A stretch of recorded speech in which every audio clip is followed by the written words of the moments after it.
Bonjour, je suis le très respectable professeur Esbrouf Michael Yetzira de Bromchaland et j'ai le grand plaisir de lire Morale de la Silure pour Radio Façade.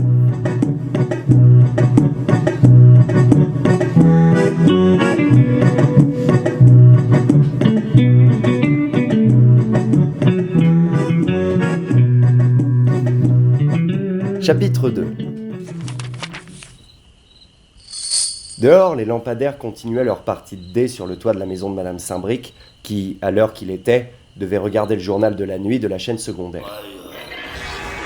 Monsieur Zoïl lançait de grands morceaux de fer sur les gens qui passaient sous sa fenêtre. Le fracas de la ferraille semblait être le tempo au sifflement des hiboux perchés sur les branches de la constellation de la Lentille. Et au loin, j'entendais les derniers trains qui arrivaient de la capitale foncer à toute berzingue sur les rails pour aller se coucher. Pendant ce temps, la banane préparait le récit de ces 3 histoires qu'elle m'avait demandé d'écouter patiemment et dont je devais donner, selon ma réception, la morale adéquate. Quand j'étais enfant, je m'en souviens encore presque comme si c'était hier, des soirs, de temps en temps, j'ouvrais ma fenêtre en grand pour laisser les oiseaux venir se percher sur mon lit et me raconter des histoires. Ça me faisait du bien. Je me souviens que j'aimais beaucoup les histoires qu'ils me racontaient. Maintenant, les oiseaux disparaissent et leurs histoires avec eux. Je m'enfonçais dans mon fauteuil en regardant la banane. « Je suis content que tu me racontes des histoires, » lui dis-je.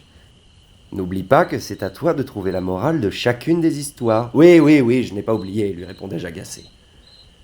Dehors, la lune engueulait les nuages qui lui passaient devant, un gros matou jouait tout seul avec un petit caillou, et une famille d'écureuils courait le long des branches d'un platane qui trônait à l'angle. « Tu te souviens de l'océan d'Alcyon ? »« Celui qui s'est transformé en nuage ?» demandai-je. Celui-ci même. Je m'en souviens seulement de par les récits qu'on m'en a fait. Coruscant, mon vieux copain, l'a vu de ses yeux, apparemment. Il s'y est même trempé les pieds. Il n'est pourtant pas si âgé que ça. Non, mais justement, quand il y est allé, on l'appelait le ruisseau d'Alcyon. Ce n'était déjà plus un océan.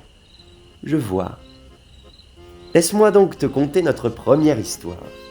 Elle prend place il y a 45 ans de cela, lorsque le ruisseau d'Alcyon était encore un grand, fort, puissant et bel océan. Il était le plus vaste qui recouvrait cette planète. Beaucoup d'arbres venaient courir sur ses berges, certains y restaient même jusqu'à leur mort, tant son eau était claire, bonne et fraîche.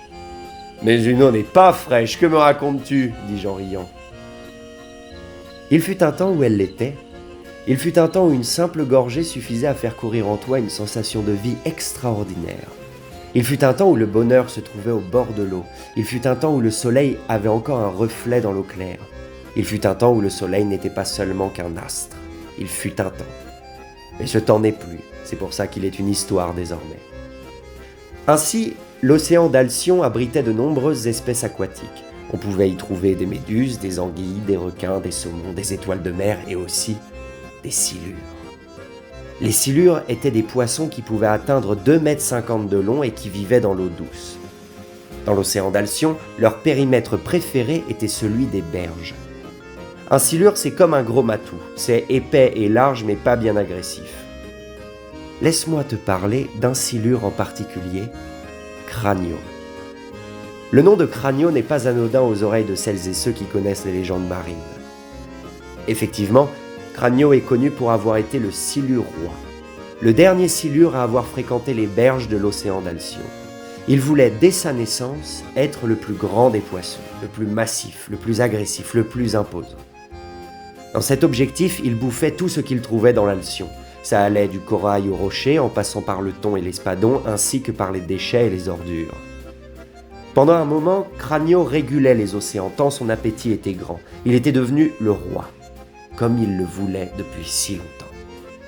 Que cela soit des requins-marteaux ou des bouteilles d'eau, Crânio bouffait tout ce qu'il pouvait. Il ingurgitait tant qu'il devint le silure le plus craint de tout l'océan d'Alcyon. Et nous continuions à balancer nos déchets dans l'eau en sachant que Crânio allait passer par là pour nous débarrasser. Alors, qu'est-ce que ça pouvait bien nous faire d'avoir des merdes dans l'eau, tant qu'il y avait un gros poisson pour les bouffer. Mais voilà. À force d'avaler du plastique qu'on balançait comme ça dans l'océan, Crânio, dans sa volonté d'être le plus grand, en mangea tant qu'il finit par mourir lentement et étouffé. Lui qui était le plus grand de tous les océans, lui qui voulait régner sur toutes les mers, il mourut comme un ivrogne s'écrase par terre, dans le silence et oublié.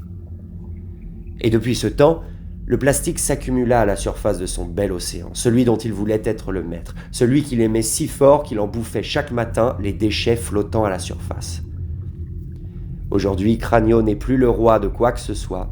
Cela fait 45 ans que sa dépouille se décompose, et voilà maintenant 25 ans que son squelette, auparavant déposé dans les fonds marins, est maintenant visible sur une dune, dans le désert.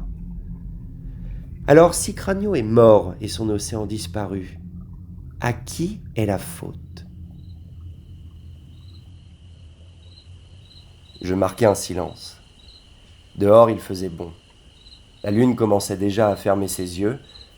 Je pris une gorgée d'eau et, me retournant vers la banane, répondis « Je pense que ce poisson est un idiot à vouloir être plus gros qu'il n'est par nature. » « Tu sais, me rétorqua la banane, dans ce monde, il ne faut pas en vouloir aux personnes de vouloir être ce qu'il leur est donné d'être. Chacun essaye à son rythme d'exister par les moyens qu'offre la société. Si tu as du charbon dans tes poumons, est-ce ta faute ? Parbleu, non ? C'est à cause de cette cheminée de l'usine Arvachon qui borde mon jardin. Alors, ce pauvre Cranio, est-ce sa faute s'il bouffe du plastique ? Il a disparu et emporte probablement avec lui d'autres espèces. Les méduses, par exemple, les méduses. Ah, les méduses, ma pauvre. Laisse-moi te dire, la méduse, écho de cornemuse, naufragée en tableau, sœur paralysante de Rial et Sténo, s'échouant hors de mer, c'est dans ma salade que je la préfère. Fais de l'esprit, tu ris bien haut et fort du malheur de l'autre. Et enfin, que veux-tu, qu'il fasse attention ? Et toi, fais-tu attention à la fumée de l'usine ? Je marquai un silence soudain. Mon regard se porta sur ma rue, sur les fleurs, les chats, les amoureux, les lumières, sur tout ce petit monde qui m'entourait encore. Il me sembla sentir une larme couler sur le long de mon nez. Je crois que ce poisson dont on me parlait me manquait. Je crois que, d'une façon étonnante, il me manquait sans que je n'eusse croisé son chemin. Cette petite larme que tu sens, mon ami, elle porte le nom de fraternité.